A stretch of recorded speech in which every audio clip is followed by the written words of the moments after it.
VikesNow, I am Dustin Baker. If you're watching this, we're probably on draft day. Draft takes place in Green Bay, Wisconsin on Thursday night, April 24th. And we haven't done a formal prediction show, so I want to get that on record. This draft can go in about, 5 different ways for the Vikings in round one, and nobody would be too surprised. That is the luxury of having a stacked roster thanks to a glorious free agency. The Vikings have kind of a very rare opportunity to draft the best player available, to do whatever they want as gravy on the potatoes, because the roster's in really sweet shape. So I want to get into my first round prediction for these Vikings.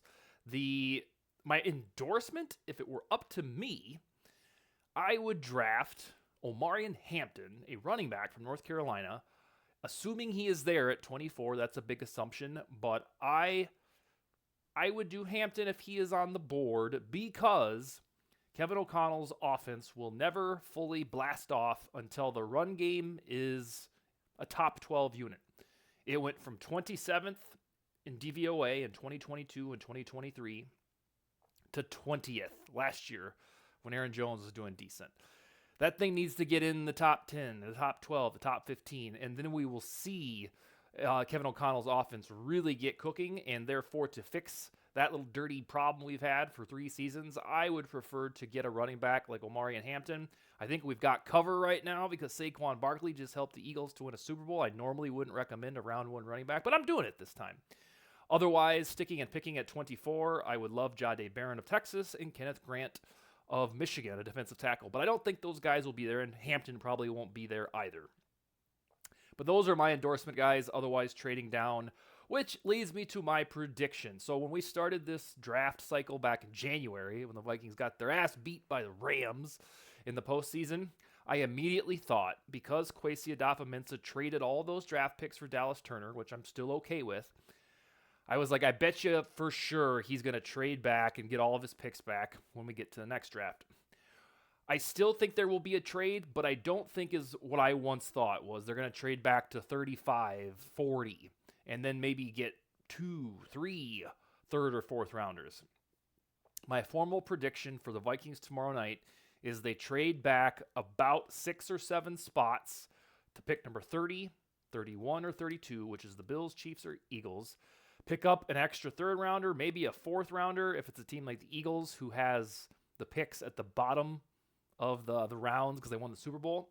You can probably trade the 24th pick to the Eagles for number 34 or number 32 and then their third and fourth rounder. That balances on most trade calculators. I foresee a trade like that. And then my official prediction is defensive tackle Walter Nolan for the Vikings at pick 32. Now, admittedly, I have seen mock drafts today from some of the guys that are really good at this, and Nolan's all the way up there in the top 12, and I think, oh, God, there goes my prediction. But I'm going to stick to it. I formulated it over the weekend. If it's not going to be Walter Nolan, then I would say probably Derek Harmon, who seems to be a fan favorite and a prediction favorite for the Vikings. But it's going to be defensive tackle. That is my best guess. Defensive tackle or safety is probably the safe bet. But let me get into why I can exclude other rounds, at least from a predictive model. All right, offensive guard is a popular prediction. Blake Brandel's spot, let's just be honest. While Gray Zabel is intriguing, I don't think he will be there at number 24. And then I don't know if Tyler Booker or Donovan Jackson is worth the pick at 24 without trading down. And on offensive guards, usually, especially from a guy with an analytics background like Kwesi Adofo-Mensah, you can wait until after round 1 to get a guard. Now, Ed Ingram didn't work out, but guard is not an absolutely premium position when it comes to draft night. And I think you can get away with maybe the round 3 pick, number 97, getting a guard there. The Vikings also have Michael Juergens, Walter Rouse, and Blake Brandel on this roster. None of those guys is overly old. So I think that those 2 factors, plus in free agency, you still have Shaq Mason, Will Hernandez, and then Brandon Scherf, who worked with Kevin O'Connell in Washington for a couple of seasons. Those guys can still get got in free agency if the Vikings don't get Gray Zabel or they don't get a third rounder. So I have kind of ruled out offensive guard because you can usually get those dudes after round 1. There's already a little bit of youth, and Michael Juergens, Blake Brandel isn't crazy old, and Walter Rouse is allegedly switching to guard. And you still have free agent options available. Cornerback, when we started this offseason saga about who they were going to draft, I thought it was going to be a cornerback. I think I probably even said it on this show. Probably Siobhan Ravel made the most sense. But here's why I'm leaning against cornerback. Right now, these Vikings have Byron Murphy Jr., Isaiah Rodgers, Mekhi Blackman, Jeff Okudah, and Dwight McLaughlin. All of those guys are either 27 years old or younger. And in fact, most of them are, significantly younger than 27. That is a lot of the young options to choose from in a defense. That's 5 guys when you're hoping, you already know Byron Murphy's good, so you're really hoping somebody behind Murphy, Rodgers, Blackman, Okudah, or McLaughlin, you hope they bust out. And I think they signed Isaiah Rodgers with grand plans of him being a stud. Kevin O'Connell was talking a couple weeks ago and said that Ryan Flores had a tone in his voice. He lit up when talking about Isaiah Rodgers, this year's Zach Bond. So while we can look at the cornerback section of the depth chart and say, yeah, they need Jahdae Barron or they need Siobhan Ravel, I get it. But I don't know that the Vikings think that way when they already have 5 throws at the dartboard in terms of youth. And again, kind of like guard with Brandon Scherf. In free agency, if the Vikings swing and miss, they can't get Jahdae Barron or Will Johnson doesn't fall from Michigan, you can still go get Asante Samuel Jr. if you believe those rumors. Jair Alexander probably won't be a Packer for very much longer. Jack Jones is a guy the Vikings have had their eye on for 3 years. Those guys are all available. And I will tell you, when the wild Asante Samuel Jr. rumor erupted from Score North about 3 weeks ago, I texted some of my people that are usually right sources, and they're like, yeah, I don't think that rumor is that far off base. And usually in situations like that, they tell me, yeah, that's a crock of shit. They didn't do that here with the Asante Samuel Jr. one, so that one might be true. And if they get Asante Samuel Jr. on Monday, for example, then they really don't need to draft Benjamin Morrison, for example, because you'll have 6 young corners in the pipeline. Which leads us to safety. The mock draft community, from a national viewpoint, my goodness, they are lining up to say Nick Amenwari from South Carolina or Malachi Starks, another Georgia safety. And I don't think I would hate one of those guys being on the line. I know I wouldn't. I'd be okay with it. But safety is a lot like guard. I'm not kidding. You can draft starting safeties in the NFL rounds 3, 4, 5, and 6. There is documented history. I pulled up a list on StatHead. I didn't bring it along to the show. There's like 15 guys in the last 8 years that were drafted at a safety position in the mid-rounds and turned out to be starters for the long haul.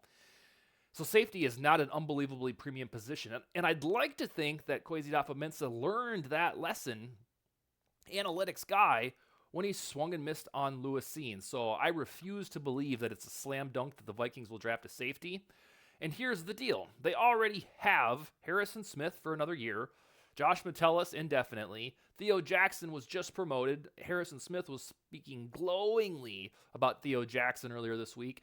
And then, oh, by the way, Jay Ward, who you spent, a 4th rounder on 2 drafts ago? I'm not kidding. Normally, when you're sizing up a team's depth chart, whether that's in the summer or the autumn, you look at the thing and you say, all right, hey, they got 2 safeties. They're fine. And for some reason, with all of these safety mock draft theories, you're trying to tell me the Vikings need to have 5 safeties. I don't get it. I know that Brian Flores likes to use Josh Metellus as a chess piece, and that's fine and dandy. But I'm not kidding. Usually you need 2 safeties, and that's fine. Putting the Vikings, smushing them together with Malachi Starks, is you're thinking that they need this huge abundance of safeties.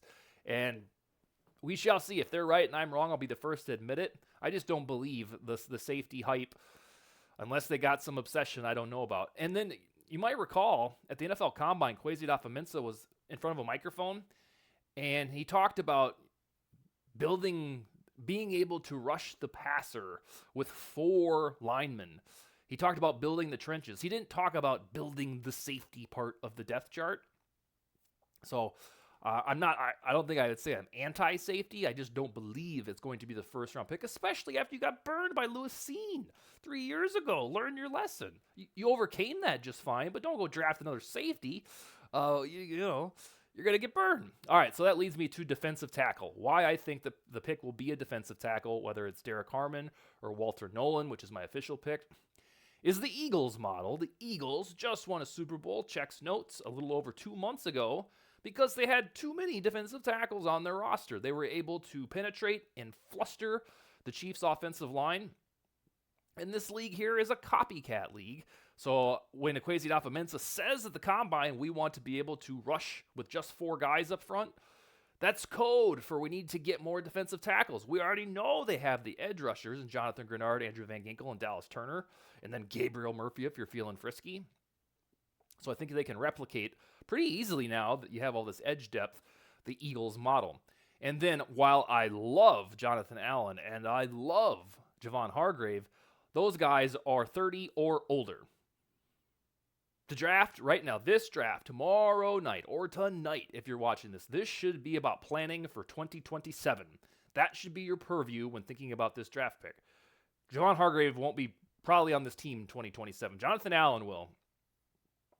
But my main reason for coming up with defensive tackle as the pick after the Vikings have a junior trade back or if they stay put is it is the only important roster position with no youth in the pipeline.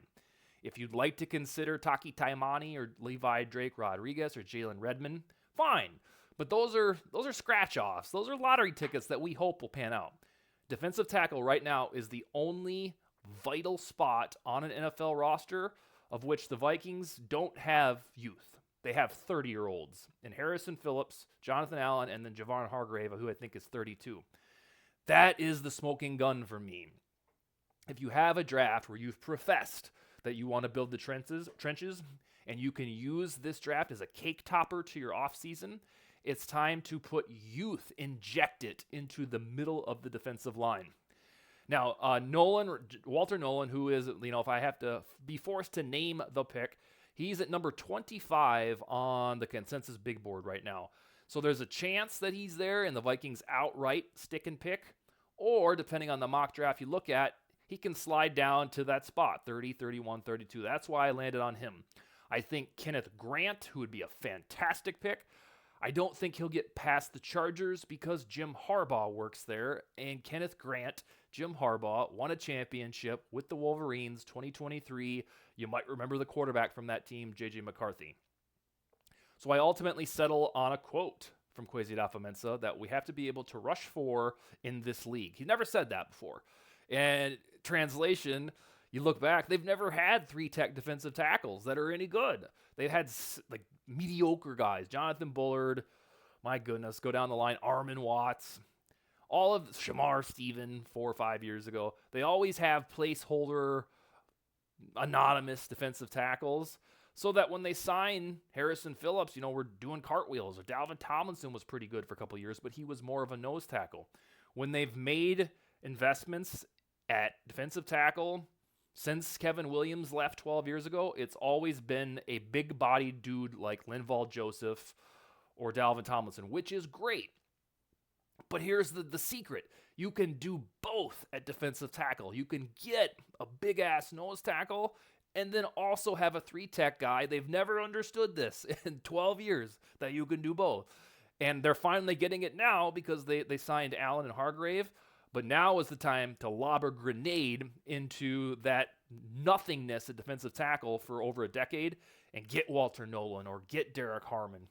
Do it, because then you can copy the Eagles model and then find yourself hopefully in the Super Bowl playing a team like the Bengals or who would be the flavor of the week? The Chiefs, the Bills. And then you can say, you know what? We have the trenches to compete with this.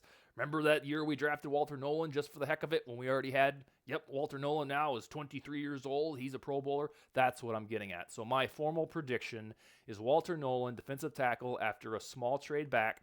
And if it's not Walter Nolan, probably Derek Harmon. My endorsement is Omarion Hampton, if he's there. Jahdae Barron or Kenneth Grant at number 24. Otherwise, if none of that's available, then trade down and get the best defensive tackle on the board. We shall see you after the draft. Enjoy your draft parties and skol, baby.